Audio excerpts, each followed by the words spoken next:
کہ آپ کے ساتھ مہربانی کرنے والے بڑے سارے لوگ ایسے ہیں، جیسے بکری کے بچے کو پکڑنے کے لیے تھوڑا سا کوئی میمنا ہے یا کوئی جانور ہے، بلی ہے، یا اس طرح کی چیزیں ہیں، ان کو تھوڑا سا دودھ ڈالا جاتا ہے، تھوڑے سے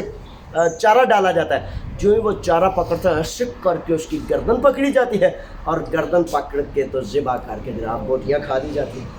اب اس بکری کے بچے کو، اس میمنے کو، اس بیچارے کو کیا پتا تھا کہ میری گردن پر یہ چھرا مارنے والا ہے؟ وہ تو سمجھتا ہے یہ مہربان بندہ ہے، یہ بڑا مشفق بندہ ہے، اور میں اس کی بات مانوں گا تو بچوں گا، حالانکہ اس کی چکنی چپڑی بات سن کر مان کر وہ ذبح ہو گیا، وہ قربان کر گیا۔ بے شمار دنیا میں چیزیں میرے بچوں ایسی ہیں، وہ کہتے ہیں کہ عقل و دانائی ایسی چیز ہے، علم ایسا چیز ہے جس کو جتنا آپ استعمال کریں گے، جتنا آپ استعمال کریں گے اتنا ہی آپ کے کام آئے گا، اتنا ہی، وہ کہتے ہیں نا سونا ہٹی میں جاتا ہے تو کندن بنتا ہے، اسی طرح یہ جو علم ہے نا، یہ جتنا آپ سیکھیں گے، جتنا عمل میں لائیں گے، جتنا اپنے آپ پر بوجھ ڈالیں گے، اتنا ہی آپ کامیاب و کامران ہوں گے۔ تو چھوٹی چھوٹی گزارشات ہیں، بے شمار ہمارے بچے اکثر و بیشتر جو ہے وہ 12 سال، اب پچھلے تقریباً 4-5 سالوں سے 6 سالوں سے جو ہے وہ ایک عالمی نظام چل رہا ہے کہ کسی کو گندا کرنے کے لیے ان کے بچوں کو بگاڑا جاتا ہے۔ اچھا، 2 نظام ہیں پچھلے تقریباً 2 سے 3 سال قبل، 5 سال بلکہ ہو گئے ہیں، کہ میرے وطن عزیز پاکستان سے بہت زیادہ 12, 14, 15, 20 سال تک کی عمر کے بہت زیادہ کثیر تعداد کے بچے آئے ہیں، اور یہاں یونان کے کیمپوں میں تقریباً میرا خیال ہے، مجھے حکومت یونان نے بتایا، تقریباً 5,500 سے 6,000 بچے جو ہیں یہاں کے مختلف کیمپوں میں رہتے ہیں۔ اچھا، اب معاملہ کیا ہے؟ اب معاملہ یہ ہے کہ وہ ان کیمپوں میں ان بچوں کو روٹی پانی سے لے کر رہائش سے لے کر ہر طرح کی سہولت دیتے ہیں۔ جب وہ سہولت دیتے ہیں تو بچے حقیقتاً یونانی قانون یا یورپی قانون میں ان کے بچے ہوتے ہیں، یعنی کہ باپ کی جگہ حکومت کے اس مجسٹریٹ یا اس جج کا نام لکھا ہوتا ہے کہ یہ ان کا گارڈین ہے۔ وہ خالد صاحب ایک ہمارے ساتھی ہیں، آس پروپر کو رہتے ہیں، تو وہ بڑے پریشان، بڑے سنگین مطلب کرب کی حالت میں کہتے ہیں کہ میرے بیٹے نے مجھ سے ملنے سے انکار کر دیا۔ وہ کہتا ہے میں نے نہیں ملنا۔ تو جب 12, 13, 14 سال کا بچہ ہوگا اور اس کے ساتھ کیمپ میں ہر سہولت ہوگی، بڑی معذرت سے شرم شرم نہیں تو کوئی میل فیمیل بیچاری اس دونوں بچے آپس میں گڑمڑ ہو جائیں گے، تو کب وہ بیچارہ سمجھے گا کہ کس عورت نے مجھے جنم دیا، کون سی میری ماں ہے، کون سا میرا باپ ہے؟ تو یقین کریں میں اس کے ساتھ گیا تو بچے نے انکار کیا کہ میں کوئی میرا باپ صاحب نہیں، میں کسی سے نہیں ملنا چاہتا۔ جب بچے ان جالوں میں پھنس جاتے ہیں، وہ بچے بیچارے بچے ہوتے ہیں، نادان ہوتے ہیں، کچی عمر کے ہوتے ہیں، تو کیمپوں میں جا کر پھر وہ بھول جاتے ہیں کہ ان کو ایک ماں نے جنم دیا، ان کے ایک بابا جان ہے، ان کی ایک فیملی ہے۔ وہ بچے بیچارے سمجھتے ہیں کہ سب کچھ شاید یہی۔ اسی طرح امونیا بازار میں بچے ہیں، ہمارے بچے ہیں، ہماری روشنی ہے، ہمارا کل ہے۔ تو گزارش یہ کرتا ہوں، یہ باتیں بہت ڈیپ ان کو ریسرچ کرنا ہے، یہ سوچنا ہے۔ تو بڑی دفعہ ایسے ہوتا ہے کہ وہ معذرت سے کسی خاص فرد کا نہیں، قوم کا اور قوموں کا میں معاملہ آپ کی خدمت میں پیش کر رہا ہوں۔ تو ان بچوں میں سے اکثر و بیشتر بچے جو ہیں وہ چھوٹے نادان عمر کے ہوتے ہیں۔ بعض پرانے گندے لوگ جو ہیں انہیں ہیروئن، چرس اور مختلف نشہ پر لگا دیتے ہیں، اور پھر آہستہ آہستہ ان کو نشہ بیچنے پر لگا دیتے ہیں، چوری ڈکیتی ہر طرح کے جرائم پہ لگا دیتے ہیں۔ اور پھر پولیس جو ہے، پولیٹیکل ایک فیصلہ ہے پولیٹیکل، اس پر میں نے بہت کام کیا ہے۔ وہ فیصلہ کیا ہے کہ کسی قوم کو جب بیست کرنا ہو، ذلیل کرنا ہو، نیچے زمین پر گرانا ہو، تو وہ کہتے ہیں کہ کون سا ایسا طریقہ ہو سکتا ہے کہ جس سے بہت زیادہ پوری قوم کو، پوری امت مسلمان کو بیست اور ذلیل کیا جا سکے، موقع بناتے ہیں۔ تو تو بچوں یہ آپ سوچیں، آپ کا حق ہے کہ آپ عزت سے آبرو سے سر اٹھا کر سینہ تان کر چلیں، لیکن کہیں ایسا تو نہیں کسی مکر اور فریب کا شکار ہو گئے ہو آپ۔ یقین کر لیں، میں آپ کو گارنٹی اور سند دیتا ہوں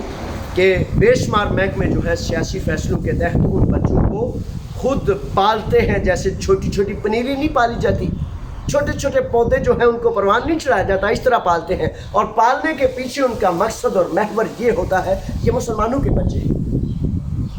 مختلف قوموں کے بچے ہیں، تو جب ان کو پالتے ہیں اور وہ چھوٹے چھوٹے جرم روزانہ کرتے ہیں، چھری مار دی، کسی کو چاقو مار دیا، ہیروئن بیچ دی، چرس بیچ دی، نشہ بیچ دیا، یہاں چوری کر دی، وہاں چوری کر دی، اور وہ بچے بیچارے اتنی کچی عمر کے ہوتے ہیں کہ وہ پھر ایسے کر کے چلتے ہیں، آئے منو کوئی پوچھتا نہیں،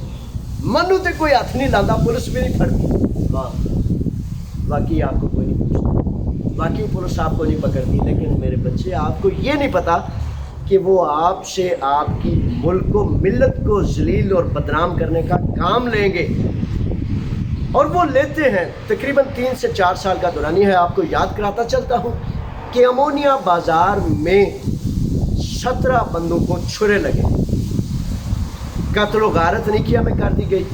سلونیکی سے لے کر نیکیا تک مختلف ایسے واقعات ہوئے، پھر آپ کو بچا بچا کر محفوظ کر کر کے رکھا جاتا ہے تاکہ جب کوئی بڑا جرم کریں، جب قتل و غارت کریں، خون خرابہ کریں، تو پھر 50 60 100 ٹی وی چینل پر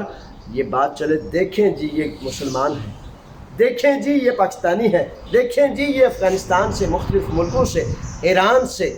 بنگلہ دیش سے، انڈیا سے، مختلف ممالک کا نام لے کر پھر آپ کے ملک کو، ملت کو، آپ کے دین کو الزام دیا جاتا ہے، اور وہ چاہتے ہیں کہ لوگ اتنی نفرت کرنے لگ جائیں کہ لوگ تھوکنا شروع ہو جائیں کہ اچھا یہ وہ لوگ ہیں۔ آپ تو میرے بچے گریک ٹی وی نہیں نہ دیکھتے، آپ تک تو وہ خبر پہنچتی بھی نہیں، لیکن ملینز لوگ جو ہیں وہ تھوک رہے ہوتے ہیں کہ دیکھو یہ کیسے لوگ ہیں، ان کا مذہب کیسا ہے، ان کا دین کیسا ہے۔ تو اسی طرح ہمارے بڑے سارے، یہ تو بچوں کی بات ہے، اسی طرح ہمارے ملکوں میں رشوت کا نظام، ظلم کا نظام، وہ کہتے ہیں جو انٹرنیشنل دجالی سسٹم ہے، جن کے قبضے میں ساری کی ساری دولت اختیار ہیں، انہوں نے ہمارے بیوروکریٹس کو، ہمارے بڑے بڑے جو حکمران ہیں، وزیر وغیرہ ہیں، تھانے دار سے لے کر، یہ آپ کبھی سوچ سکتے ہیں کہ یہ کیسے ہوتا ہے؟ وہ دجالی سسٹم یہ کہتا ہے کہ جب ایک فرد حلال کھائے گا، غیرت مند ہوگا، ایمان والا ہوگا، تو پھر اس کو دجال اور شیطان اس کا کچھ نہیں بگاڑ سکتا۔ رشوت نیچے سے لے کر، چپڑاسی سے لے کر اوپر تک جب جائے گی، حرام مال کھائیں گے، اتنا کھائیں گے تب اندھے ہو جائیں گے، ان کو کوئی سمجھ نہیں آئے گی۔ تو یہ بالکل سیم اسی طرح ہے کہ چھوٹے بچوں کو کچا ہونے کی وجہ سے، اور بڑوں کو جو ہے وہ رشوت کی لالچ اور کمینگی میں ڈبو کر قوم و ملت کو وہ ذلیل و برباد کر دیتے ہیں۔ اس طرح قومیں پھر دنیا میں بیست ہو جاتی ہیں۔ تو آپ سب سے گزارش کرتا ہوں کہ آؤ میرے بچوں، سب جو ہے وہ ایک دوسرے کا خیال کریں۔ آپ کا حق ہے، ہمارے ان چھوٹے بچوں کا حق ہے، ہمارے بیوروکریٹس کا حق ہے، ہمارے حکمرانوں کا حق ہے کہ وہ اپنی بھی عزت کو بچائیں اور امت مسلمہ کی عزت کو بھی تار تار نہ کریں۔ لیکن یہ کب ہوگا؟ جب ہم سب ان چھوٹی چھوٹی باتوں کا خیال رکھیں گے، اور اپنے ان بچوں کو، وہ کہتے ہیں دانا، کہ ایک فرد ہے، وہ کسی کنویں کے گڑھے کے کنارے پر کھڑا ہے اور اس کو نہیں پتہ چل رہا کہ وہ اس میں گر کر تباہ و برباد ہو جائے گا، تو آپ اس کو بسا اوقات آپ کے پاس آرام سے، پیار سے سمجھانے کا موقع نہیں ہوتا، آپ اسے دھکا دے کر پیچھے کرتے ہیں۔ روڈ سے گزر رہا ہے، گاڑی آ رہی ہے تیز سپیڈ، آپ اس کو آواز دیں گے کہ ممکن وہ آپ کی آواز نہ سنے، نہ سمجھے، تو دھکا دے کر پیچھے گرا کر بھی کسی کو بچایا جاتا ہے۔ نیت صاف اور پاکیزہ ہونی چاہیے۔ اسی طرح ہم اپنے بچوں کو بھی محفوظ کر سکتے ہیں، اپنے بیوروکریٹس، اپنے حکمرانوں کا بھی تحفظ کر سکتے ہیں جب انہیں رشوت سے، ذلت سے، رسوائی سے، بدماشی سے روکیں گے۔ اور آپ یہ بات جان لیں، آپ کس ملک سے ہیں، کس خطے سے ہیں، لیکن یہ جان لیں آپ وہ ہیں جن کے پاس اصول ہے، ضابطہ ہے، قاعدہ ہے، روشنی ہے، روشنی کے باوجود جو ہے اگر آپ یہ سمجھنے سے قاصر ہیں کہ آپ کی ذمہ داریاں کیا ہیں تو برائے مہربانی اس کو دوبارہ اپنے سبق کو یاد کریں۔ آپ وہ ہیں جس کا حق ہے کہ آپ عزت سے جئیں اور اپنے بھائیوں کی اچھائی کے ساتھ مدد کریں۔ اگر خرابی میں ہے، وہ جوے میں ہے، ذلت میں ہے، چرس ہیروئن دوسرے کام کر رہے ہیں، چوری ڈکیتی کر رہے ہیں، تو ان کے ساتھ آپ کا سب سے بڑا احسان یہ ہے کہ اس کو اس گاند سے بچا لیں۔ آپ اس فرد کو، اس انسان کو بچائیں گے تو پھر آپ دین کے بھی خیر خواہ ہوں گے، اس کے بھی خیر خواہ۔ اسی طرح رشوت لینے والے، ذلت میں ڈوبے ہوئے وہ افسران جو بیچارے اندھے ہو گئے، جو بیچارے دیکھ نہیں سکتے، سن نہیں سکتے، اپنے وطن کی بھی ذلت کا سبب بنتے ہیں، آپ کی اور میری ذلت کا سبب بنتے ہیں۔ ان کو جب اس ذلت سے، رشوت سے ہم روکیں گے تو پھر نیک نیت پاکیزہ حکمران آئیں گے جو پھر سمجھیں گے کہ ان کی اولین ترجیح، اولین جو ان کا کرنے کا کام ہے اللہ اور اللہ کے رسول کے حکم کے مطابق نظام عدل کو قائم کرنا۔ یہ ہیں وہ چیزیں۔ میری طرف سے ڈھیر ساری دعائیں ہیں۔ اللہ تعالیٰ آپ کا، میرا، ہم سب کا حامی و ناصر ہو۔ السلام علیکم۔